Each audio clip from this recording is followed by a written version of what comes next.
Olá pessoal, tudo bem? Sejam bem-vindos a mais um Giro de Notícias. Queria lembrar quem não é inscrito se inscrever aqui no nosso canal, agradecer muito a você que é um apoiador e ajuda a manter o nosso trabalho e sugerir para você que ainda não conhece que clique aqui na descrição do vídeo e conheça o nosso programa de Apoia-se e assim você se torna um membro apoiador e ajuda a gente a manter aqui o projeto do nosso canal. Vamos lá?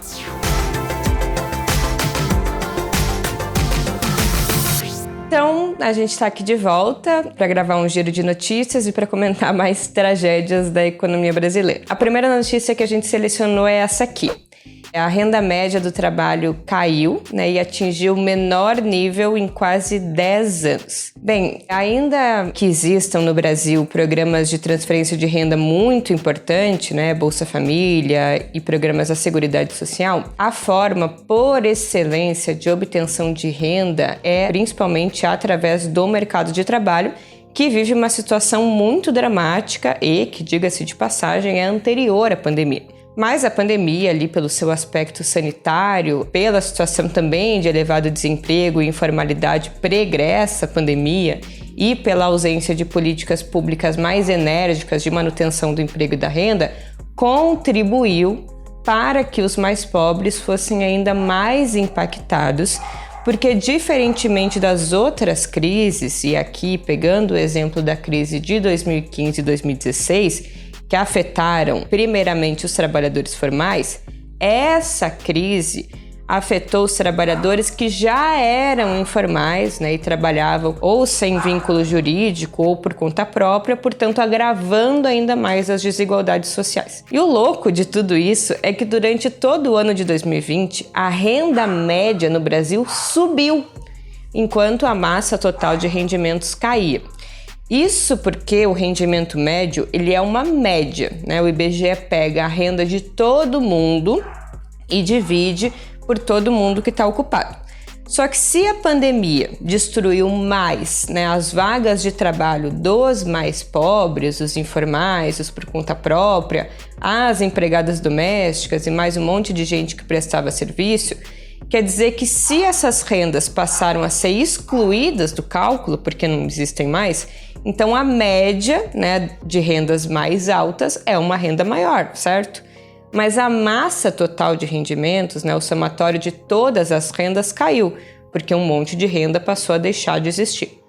Bom, agora a renda média ela também caiu junto com a massa salarial total, que também segue caindo. A renda média cair, portanto, não é algo muito surpreendente, porque isso é um sinal de que os trabalhadores mais pobres estão voltando a ser incorporados no mercado de trabalho. Mas a renda média ter caído para muito menos do que era no período pré-pandemia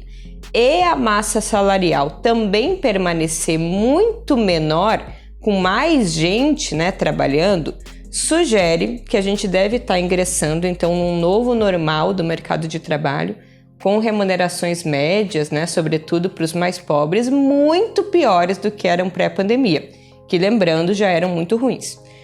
Ou seja, a síntese dessa notícia é que o mercado de trabalho não está voltando a ser o que era, Ele está se recuperando, se o nosso indicador for a taxa de desemprego, mas em condições muito piores, porque as pessoas estão voltando a ficar ocupadas com uma renda muito menor do que aquela renda que elas tinham quando elas foram expulsas do mercado de trabalho. É isso que explica a renda média ter caído tanto e principalmente é isso que explica, na verdade, que a redução do desemprego ocorra concomitantemente com a redução da massa salarial, que é, a princípio, vamos dizer, contraditório, Porque se reduz o desemprego, ou seja, se mais pessoas ingressam no mercado de trabalho, você teria que ter um aumento, uma incorporação de mais rendas na massa salarial. Mas a massa salarial está ficando menor. E isso só se explica se as pessoas que estão entrando com rendas muito menores do que aquelas que seguem saindo, provavelmente substituídas por aquelas que estão entrando. Falando em desemprego, em mercado de trabalho, A segunda notícia é essa daqui. O Brasil só deve recuperar o nível de pleno emprego no ano de 2026. Portanto, a gente amargaria uma década de desemprego alto, contando a partir de 2016, porque para os autores desse estudo, o pleno emprego significaria uma taxa entre 8% e 10% de desemprego.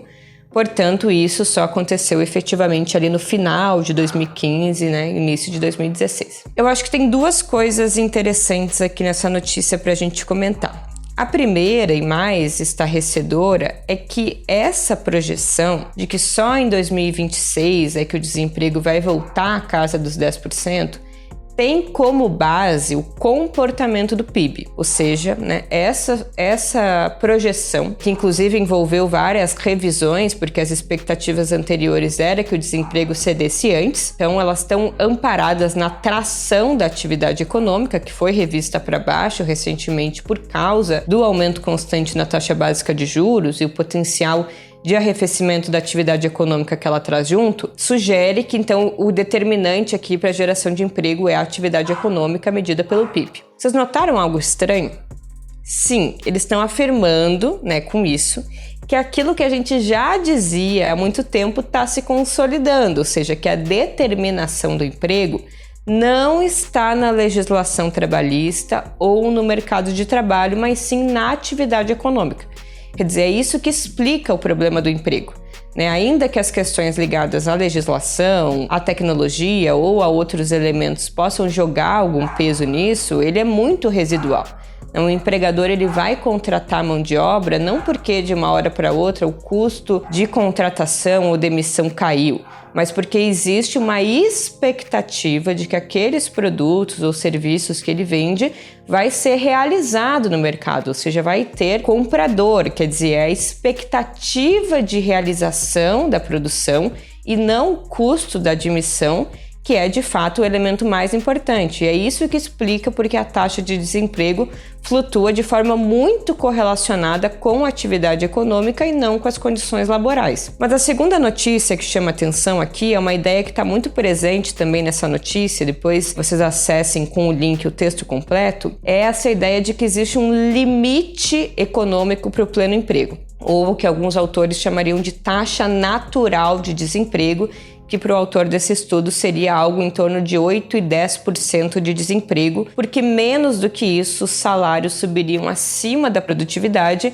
e isso traria pressões inflacionárias como a que ocorreu em 2015. Nunca é demais lembrar que muitos economistas diziam que o desemprego tinha que aumentar no ano de 2015 para conter a inflação. Em outro vídeo chamado Inflação, Luta de Classes e Imperialismo, que está linkado aqui embaixo, a gente comenta sobre a inflação ser parte de um conflito distributivo e, neste caso, uma inflação de salários, sobretudo de salários de trabalhadores mais pobres, não necessariamente é um problema. Em segundo lugar, a inflação de 2015, ainda que tivesse uma inflação de serviços crescendo acima da inflação geral, e a inflação de serviços é sim basicamente inflação de salários, a inflação de 2015 foi por conta de vários choques de custos. Teve a liberalização dos preços administrados represados, gasolina, energia elétrica, e teve também a forte desvalorização cambial que também começou em 2015. Portanto, não tem relação à inflação de 2015 com o nível de emprego.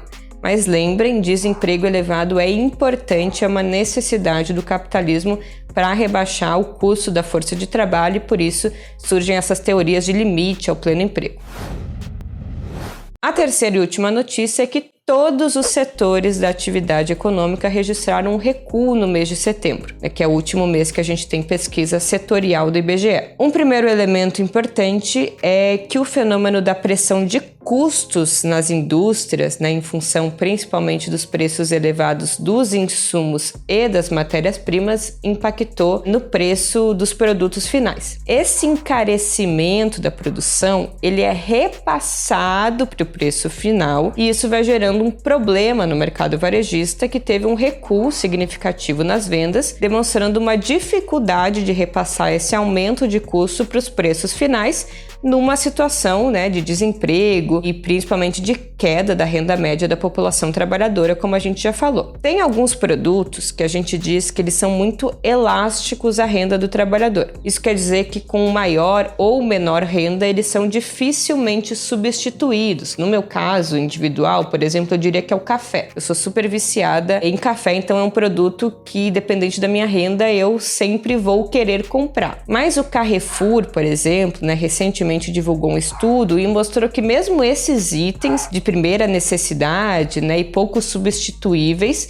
diminuiu a elasticidade dos consumidores aos preços, ou seja, as variações de preço elas já têm sido refletidas numa menor intensidade da demanda, ou seja, as pessoas estão simplesmente deixando de comprar produtos que antes eram creditados aí como produtos essenciais da cesta de consumo. O Grupo Pão de Açúcar, por exemplo, para evitar perder ainda mais consumidores, ele tem preferido, na verdade, reduzir margem de lucro, né? E o resultado disso é que piorou o balanço de quase todas as grandes empresas do varejo no terceiro trimestre desse ano, e as projeções para o quarto trimestre ainda são de queda na lucratividade. Além do recuo de menos 1,3% no comércio varejista, a indústria também tem apresentado retração mês a mês, isso já há bastante tempo, e em setembro a novidade é que até o setor de serviços, que vinha liderando a recuperação, também apresentou um recuo de 0,6% em relação a agosto, e é louco porque o setor de serviços ele foi apresentar um recuo na sua atividade justamente no período de maior generalização da imunização coletiva e de plena abertura das atividades econômicas, né, com o fim da restrição da mobilidade de quase todas as atividades, ou seja, o que explica a queda da atividade no setor de serviços num cenário de maior abertura é, de fato, a deterioração do mercado de trabalho, a queda da renda média, como a gente falou, a queda da renda real, porque a inflação tem castigado, sobretudo os mais pobres, o que faz com que as pessoas precisem, na verdade, consumir bens de extrema necessidade em detrimento dos serviços, e aí os serviços também recuam. Ou seja, essa pesquisa, né, do IBGE, que é uma pesquisa setorial, mostra que todos os setores apresentarem recuo demonstra a incapacidade de variáveis internas da economia brasileira soerguerem a atividade econômica, e isso vai reafirmando um pouco as hipóteses de estagnação econômica para o ano de 2022 e colocando esse problema que a gente vai seguir monitorando e trazendo notícias aqui nesse quadro. É isso, gente. Um abraço, até a próxima.